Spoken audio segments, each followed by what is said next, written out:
En la reflexión de hoy vamos a hablar sobre las 3 tentaciones que le hizo el diablo a Jesús en el desierto. Muy bien, eso vamos a conversar, algunas lecciones que nosotros estuvimos hablando entre nosotros al meditar en este pasaje que está en el libro de Mateo, el capítulo 4, y también... Está en Lucas 4 también. 4 también, ajá.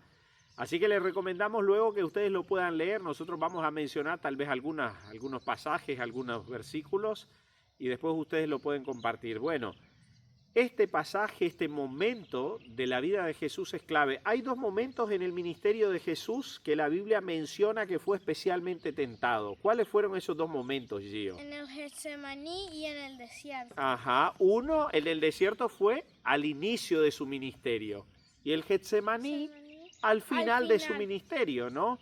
Ok, ¿cómo arranca el versículo 1 del capítulo 4? Jesús, después que se bautiza, ¿qué dice la Biblia?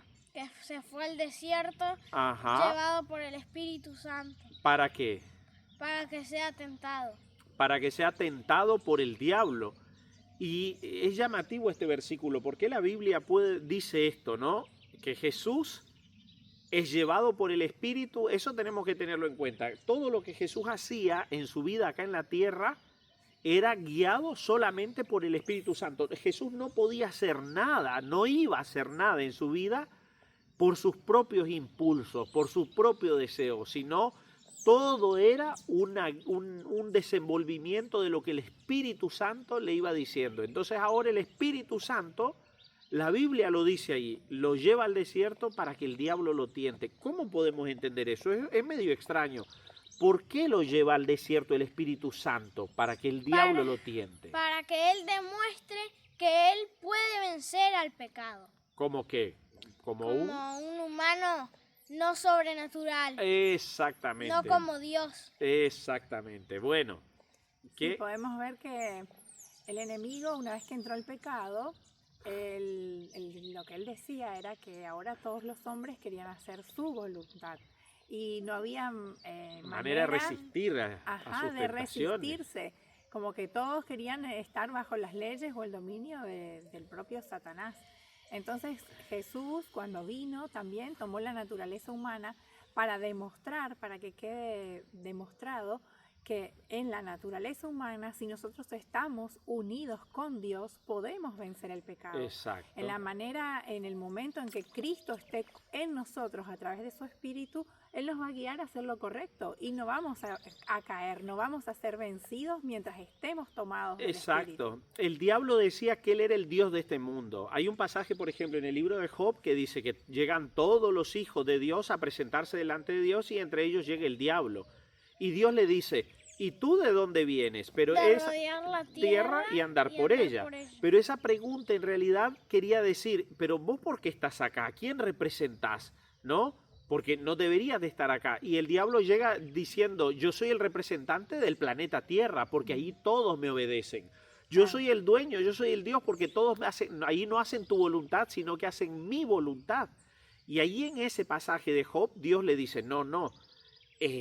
¿Has visto a mi siervo Job, que es recto, que es perfecto, que es temeroso de Dios y apartado del mal? Bueno, ahora Jesús aparece en la tierra y va a desmentir lo que el diablo ha dicho. Va a demostrar que el ser humano, completo humano, puede obedecer a Dios aun que esté caído, tomado de su mano, resistir la tentación. Por eso es que el Espíritu lo pone ahí, para que el universo lo vea. Y aún en las situaciones más extremas o más difíciles, porque podemos ver que Jesús dice que fue llevado al desierto y estuvo 40 días en ayuno.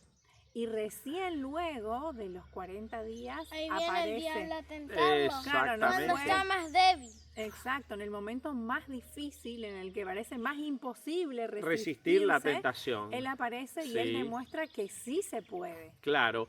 Ahora, vuelvo un poquito a eso de, el diablo dice, no solo ante la tierra, ante el universo, Dios es injusto, le da leyes a los hombres que no pueden obedecer, que no tienen la capacidad de obedecerla. Entonces, Cristo vino no como un ser humano con superpoderes, como dijo el Gio, con algo sobrenatural. No, Él nunca dejó de ser Dios, pero en todo el plan de redención no iba a usar su poder de Dios, sino iba a actuar como un ser humano igual que nosotros, sin ninguna ventaja.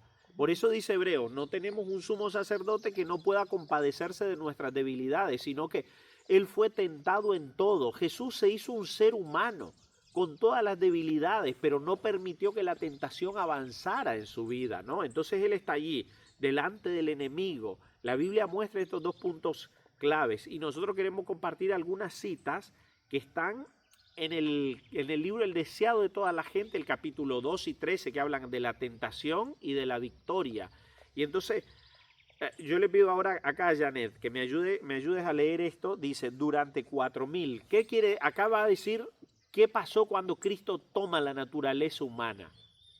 Durante 4000 años, la familia humana había estado perdiendo fuerza física y mental, así como valor moral, y Cristo tomó sobre sí las flaquezas de la humanidad degenerada. Únicamente así podía rescatar al hombre de las profundidades de su degradación. Ahí está. Entonces, ¿qué hace Cristo? No es un disfraz de ser humano, pero en el fondo solo es Dios y es de mentirita que es humano. No, no, no.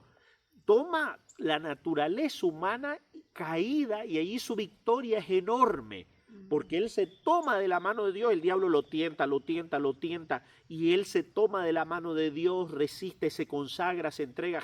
Acá Gio mencionaba los dos momentos que la Biblia menciona, que Jesús fue tentado toda la vida, obviamente. Claro. Pero ¿por qué resistió Jesús? La primera vez, ¿cómo lo resiste? Diciéndole qué cosa al diablo.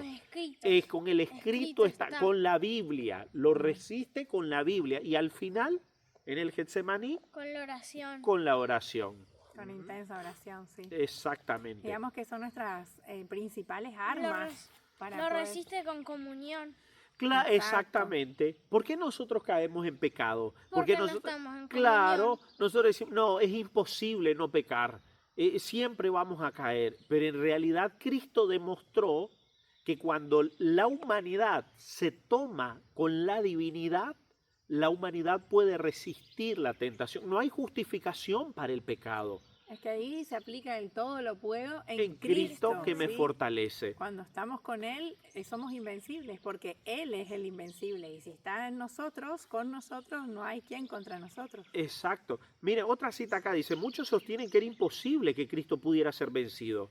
En tal caso, no podría haberse hallado en la posición del ser humano, de Adán que cayó y de cada ser humano, ¿no? Y entonces dice, si en algún sentido tuviésemos que soportar nosotros un conflicto más duro que el que Cristo tuvo que soportar, Él no podría socorrernos. Pero nuestro Salvador tomó la humanidad con todo su pasivo, se vistió de la naturaleza humana con la posibilidad de ceder a la tentación. No tenemos que soportar nada que Él no haya soportado.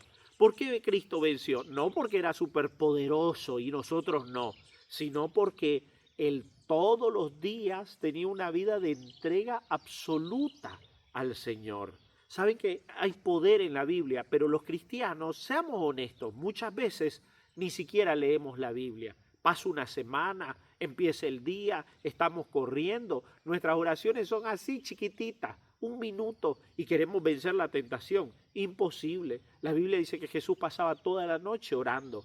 Cada vez que había un conflicto decía, escrito está. Cada vez que lo ponían a la prueba, Él conocía las Escrituras, estaban en su corazón. ¿No venceríamos acaso la tentación nosotros si estuviera la Biblia de esa manera en nuestra vida y oráramos profundamente? Claro, pero no podemos justificarnos y decir, no, porque es que yo estaba débil, es que yo no tengo la fuerza para resistir. Y yo voy a esto que habíamos hablado, que Janet decía, ¿en qué momento nos tienta el diablo? Espera. Cuando estamos débiles, cuando estamos en nuestra peor situación, cuando parece que todo a nuestro alrededor está en contra, cuando es la mayor dificultad de nuestra vida. Cuando tenía 40 días de ayuno. Exacto. Y saben, para que lo podamos comparar con nosotros hoy en tentaciones, puede ser, tal vez estamos enfermos y parece que no hay una sanidad. Ya probamos doctores, medicina y el diablo puede sugerirnos a nosotros, Dios no te ama. Nos viene con la tentación de la incredulidad. O Dios ni siquiera existe, porque mira cómo no escucha tus oraciones, cómo no te sana, no te quiere o no existe. Puede ser que la tentación sea en un momento en que la pareja está pasando una crisis y aparece un tercero, un extraño, a querer seducir a uno de ellos y el otro se siente solo, abrumado, porque tal vez la otra parte de la pareja está siendo indiferente y en ese momento el enemigo quiere tentarnos a nosotros. Puede ser un momento en que la economía va mal y el diablo te tienta a que seas fraudulento en tus negocios, en tu trabajo, que tomes un dinero que no es tuyo. Hay muchas tentaciones en el momento en que parece que es más difícil o más débiles nos sentimos, el diablo viene a tentarnos. Pero acá Cristo mostró que las pasiones humanas no tienen que dominarnos a nosotros. Fuerza de voluntad y dominio propio componen nuestro carácter y es lo que tenemos que entregar al Señor para que Él tome posesión de nosotros y podamos resistir esta tentación. La Biblia, escrito está, le dice Jesús, no solo de pan vive el hombre, sino de toda palabra que sale de la boca de Dios. ¿Cuándo iba a terminar el ayuno Jesús? Cuando Él quisiera y decir, bueno, ahora tengo hambre y como y hago pan. Así como el Espíritu fue el que lo llevó al desierto, Él estaba esperando la señal, o sea, que el mismo Espíritu fuera el que le dijera, bueno, ya pasaste tu tiempo en el desierto, ya podés volver, regresar o comer. Exacto, y a mí se me viene a la mente algo que nosotros vamos a vivir en el tiempo del fin. ¿Qué dice la Biblia? Que el pueblo de Dios va a ser probado, tentado y perseguido. Y el diablo, ¿saben qué va a hacer? Nos va a incitar a que violemos los mandamientos de Dios para conseguir nuestro alimento. Por ejemplo, la Biblia dice, miren, que el enemigo lo describe como una bestia. Nadie va a poder comprar ni vender si no tiene la marca de la bestia. Y el diablo te va a querer hacer trabajar para obtener tu pan en un tiempo que no tenés que trabajar, que es el momento dedicado para Dios. ¿No? Muchos lo entenderán de manera más profunda esto. Un día que Dios ha dado que no se trabaja. Y el diablo va a decir, pero trabaja si es para darle de comer a tu familia, es para conseguir el alimento para tus hijos. Dios no va a querer que no consigas alimento para tus hijos. Pero ¿quién es el que nos va a dar el alimento en el tiempo del fin? Dios. El Señor nos va a proveer. Que en nuestro pan y nuestra agua estarán seguros. Sí. Otra cosa, ¿saben qué quería hacer el diablo? Que Jesús usara, miren, todo el tiempo le dijo, si eres el Hijo de Dios. Recuerdan que en la cruz también decía, si eres el Hijo de Dios. Lo que el Quería diablo, que use los poderes. exactamente, el diablo quería también quería hacerle dudar de su condición de hijo de Dios, sí. Pero claro, porque Jesús estaba como un ser humano ahí, entonces le decía, pero mira cómo estás, ¿no? Es flaco, de tanto hacer ayuno, débil, tenés que probar que realmente tenés un superpoder, porque ¿quién va a creer que sos hijo de Dios?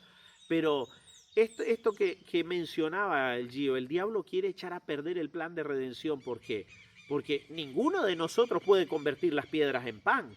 Entonces, si Jesús convertía las piedras en pan, el diablo iba a decir, listo, decía, ajá, se terminó el plan de redención, porque Él está usando un poder. Exactamente. Que ningún humano lo puede hacer. Exactamente. Y Jesús no tenía que hacer algo que el resto no pudiera hacer. No, Él solo iba a hacer todo, iba a tener los límites que nosotros como seres humanos tenemos. Entonces, por eso Él no iba a convertir las piedras en pan, ¿no? Ahí me hace pensar algo más en esta prueba. El apetito, la temperancia, la tentación, ¿no? ¿Qué va a vivir el pueblo de Dios? ¿Cómo tiene que ser el pueblo de Dios en el tiempo del fin? Un pueblo, ¿recuerdan a Daniel? A sus amigos. ¿Cómo iban a ser? Fieles. ¿Y cómo? Temperantes también en la alimentación, en las decisiones, pero que incluye también la temperancia en el comer o no, en el abstenerse, en el ayuno, y todo esto sabemos que nos ayuda a tener la mente más clara. Los desarreglos en nuestra alimentación hacen que tengamos los pensamientos, o sea, con menor capacidad de pensar o de discernir las realidades. No podemos tener una alimentación desordenada y que el diablo así ha tratado de embotar a la gente.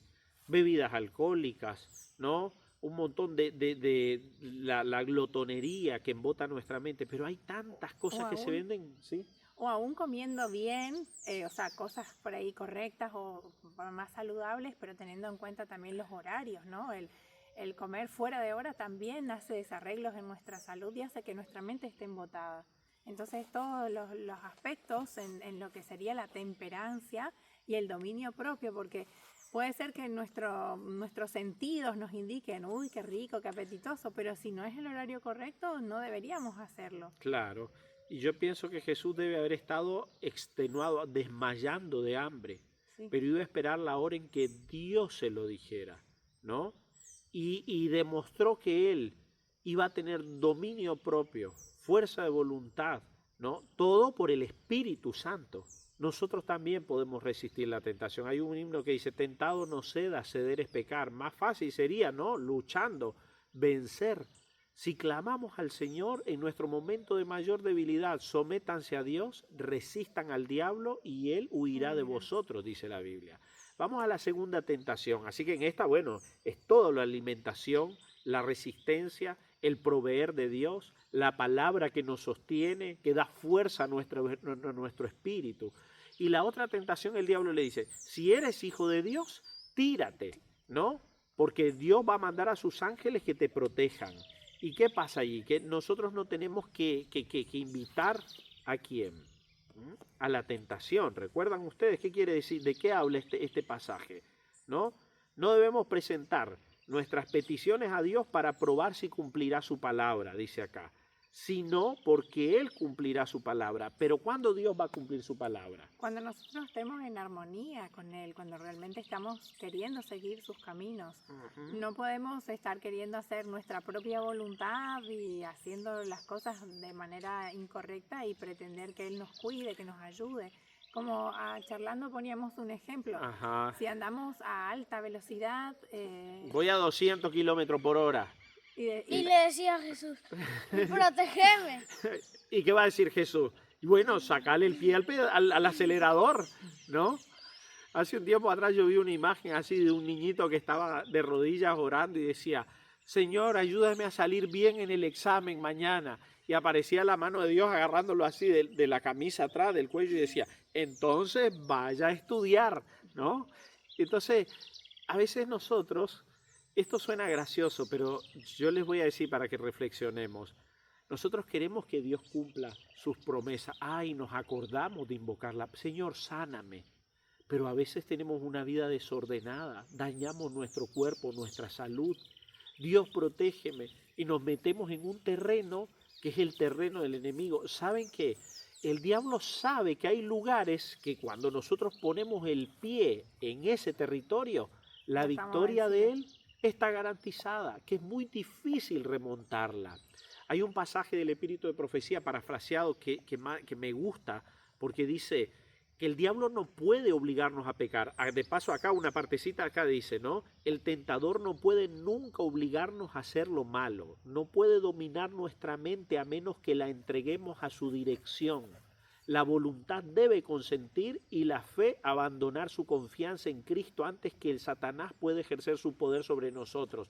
Y ahí en otro pasaje dice, si el diablo quisiera obligarnos a pecar, si fuera necesario, nosotros estamos luchando para resistir, si es necesario, Dios va a vaciar el cielo entero de sus ángeles para que vengan a ayudarnos. Pero sigue diciendo la cita, pero no se ha hecho provisión para el que voluntariamente pone su pie en el terreno del enemigo. Si nos ponemos en el territorio del diablo, ¿qué vamos a decir? Señor, ayúdame. Bueno, no hubieras entrado a ese lugar, no hubieras entrado a ese negocio, en esa relación, en esa situación, ¿no?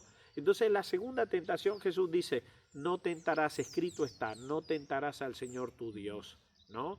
Y ahora vamos a la última tentación. Jesús, el diablo le dice, todo esto te daré, le muestra los reinos del mundo. Y el deseo de toda la gente dice que no se los mostró como estaban decadentes por el pecado, sino como un espejismo, una ilusión, todos lindos, maravillosos. Yo siempre digo que el diablo es como un caradura, ¿no? Un sinvergüenza, porque es como que yo le diga a Janet, lustrame los zapatos y yo te voy a dar esta campera, pero la campera es de ella. O sea, es absurdo que yo le diga te voy a dar esto. Y entonces ahora el diablo le estaba diciendo a Jesús, te voy a dar el mundo. ¿De quién era el mundo y sus reinos? Dios. ¿De Jesús? ¿No? Pero él le dice, todo esto te voy a dar si postrado me adoras. Pero ¿cuál es la lección allí? ¿No? ¿Cómo se quería seducir el Satanás a Jesús y comprar su adoración?